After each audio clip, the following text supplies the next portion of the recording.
Fils et du Saint-Esprit. Amen. Ô Jésus, sois béni dans tes anges et dans tes saints. Alléluia. Donc, comme je vous le disais, Saint Matthieu chapitre 13, Jésus lui-même va expliquer la parole du Semeur.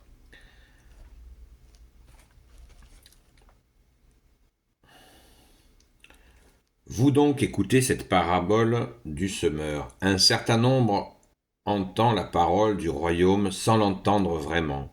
C'est comme le grain semé trop près du chemin. Le mauvais arrive et arrache le cœur et arrache de leur cœur ce qui a été semé. Du grain a été semé sur la rocaille. C'est celui qui écoute la parole et aussitôt l'accueille avec joie. Mais il change avec le temps, car il n'a pas de racines profondes. Pour peu que vienne une difficulté ou une persécution à cause de la parole, ils abandonnent aussitôt. Aussitôt est tombé dans les épines. Du grain est tombé dans les épines, c'est celui qui a écouté la parole et qui pourtant ne donnera pas de fruits. C'est que les préoccupations du monde et la séduction de la richesse sont venues étouffer cette parole.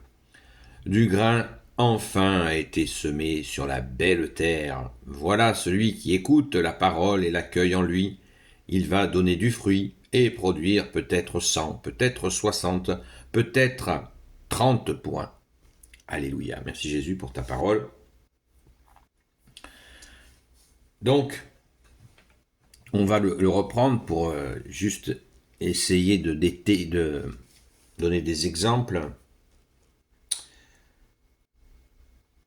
C'est un moment merveilleux parce que Jésus, c'est très rare, je l'ai déjà dit, je me répète, où Jésus explique lui-même la parabole.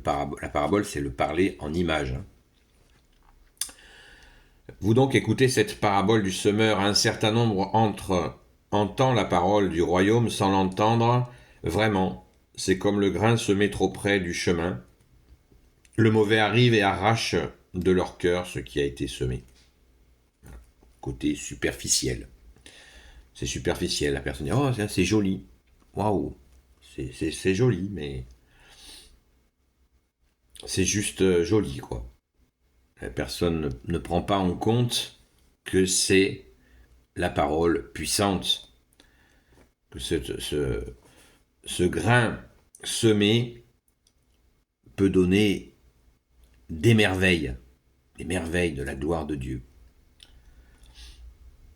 Du grain a été semé sur la rocaille, c'est celui qui écoute la parole et aussitôt l'accueille avec joie.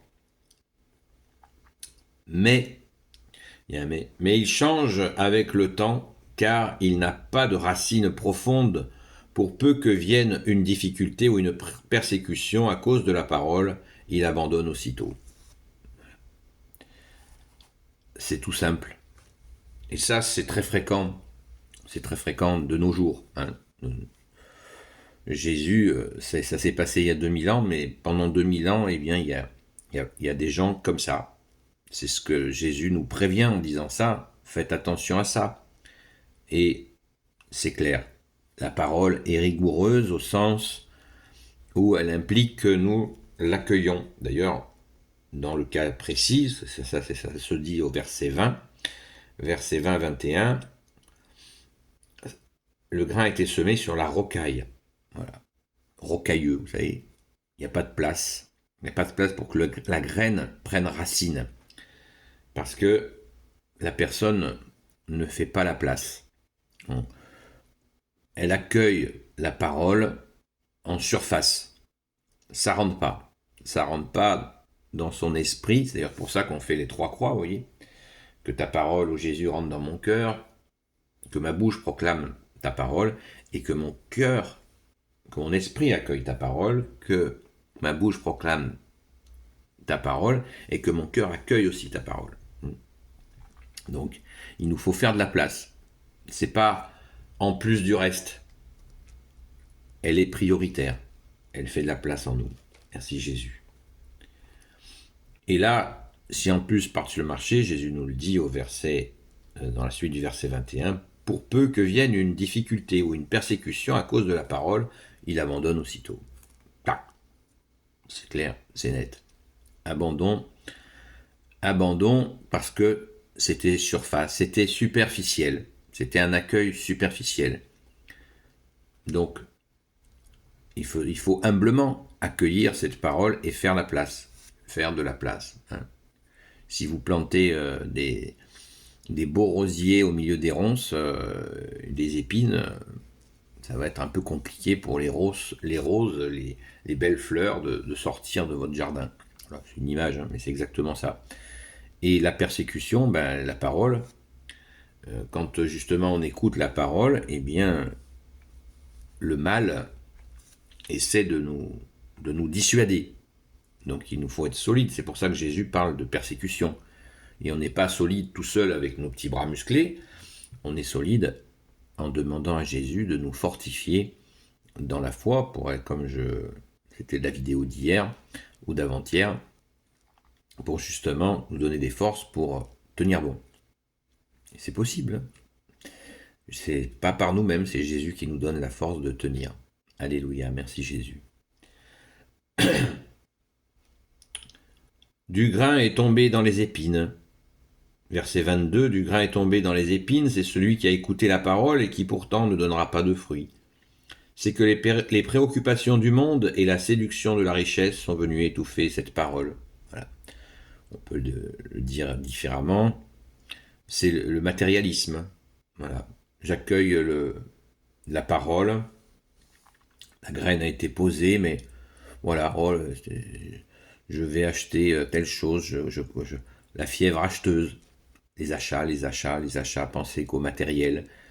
Mettre avant ce don de Dieu que tu es Jésus, avant le matériel, les histoires matérielles, les préoccupations de toutes les tracasseries qui se passent dans la vie, de toujours les mettre avant ce cadeau qui est cette graine qui nous mène jusqu'au royaume des cieux par ta grâce, ô Jésus.